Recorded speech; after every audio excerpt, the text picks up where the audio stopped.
Welcome back to my channel mga guys. So ngayong umaga mga guys ay ginagawa na nila yung mini greenhouse ko dyan sa harap. Sabi ko nga guys na masyadong mainit kaya ayan ibinablog ko kahit hindi pa ako nakaligo mga guys. Okay. Kasi maaga mamaya na ako maligo kasi i-vlog ko muna itong ginagawa nila dito sa harap mga guys para makita nyo naman kung paano nila gagawin para hindi naman masyadong naiinitan aking mga halaman mga guys sa labas.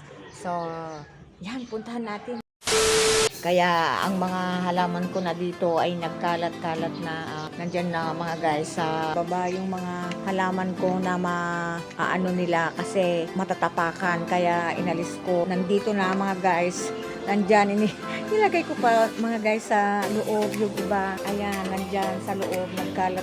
Ayan, yung tarpaulin guys na inilagay ko, yung habi ko doon sa taas gumagawa yung tarpaulin na sira na. Pero ilalagay pa rin yan guys. Ayan, meron siyang kasama. Ayun. O, tingnan nyo guys. Oh, ang init-init. Nandiyan siya sa taas. Oh, gumagawa. Ayan, o, tingnan nyo dyan. Oh, ang init. Diba? Naalis yung tarpaulin. Ayan, ang init-init.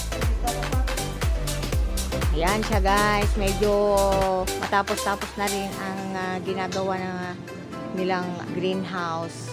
So, i-update ko kayo mga guys kapag tapos na ang mga ito at maiayos ko na lahat. Kasi madami nang nagkalat dito mga guys. Ayan guys, nailagay na yung tarpaulin dito sa banda dito. Tapos nailagay na rin yung piece net na green. Nandyan na rin, nakalagay na guys. So, ang ginagawa na lamang guys para matapos na ito, pinalagyan ko dito sa side ng tawag namin dito ay bikal. Ayan, nailagay na yung isang parte. Ayan guys. So, kasalukuyang nilalagyan pa ni Habi ang sa banda doon para hindi masyadong mainit dito sa banda. Nalagyan na ng tawag namin dyan guys ay bikal. So, medyo malapit-lapit na mga guys na matapos. So, mamaya, nailabas ko ng mga ito kahapon. So, next corner naman ang ilalabas ko para diligan ko dyan sa labas. Kasi ayaw ko kasing nagdidilig dito sa terrace namin.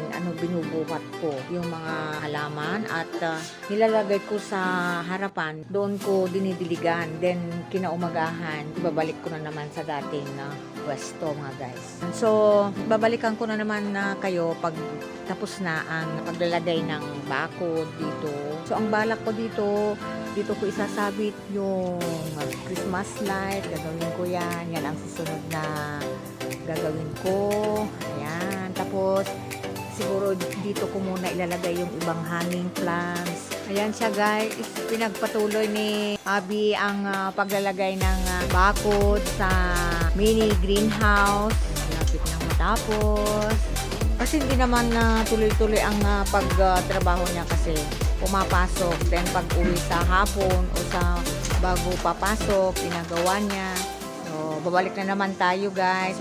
Matatapos na yan siguro pagbalik natin. The next day. Ayan guys, gaya ng sinabi ko sa inyo, ay babalik ako pag natapos na ang aking mini greenhouse. Nailagay na lahat mga guys. Ayan, ay kabit na yung bikal. Yung mga nagkalat-kalat dito na mga halaman ko ay nailagay ko na sa tamang lalagyan mga guys. So, nandito na yung ibang halaman ko. Andyan na sila. Naiayos ko na mga guys. So, dito ko nilagay muna yung ibang hanging plants ko mga guys. Kasi marami na doon. Kaya nilagyan ko dito ng hanging plants. Tapos na ang ating project mini greenhouse. Ayan na guys ang kabuuan ng ating greenhouse. Pero hindi ko na inalis yung payong dyan mga guys. So, hindi naman gaanong kamahal yung inilagay ko guys dito dahil affordable lang naman ang inilagay ko dito mga guys. Kagaya ng dati naman meron kaming ibang kahoy dyan. So, yon ang ginamit ni Habi. Bali, ang binili ko lang dito ay yung net saka yung bikal. Nilalagay namin dyan. Bikal ang tawag dyan mga guys. So, ngayon mga guys, ang aking mini greenhouse. Sana nagustuhan nyo mga guys ang aking mini greenhouse. So, ayan guys, tapos na yung mini greenhouse ko. Sana nagustuhan nyo sa susunod na video. Sana huwag kayong magsawang mag-subscribe, like, and share mga guys. Comment din kayo mga guys.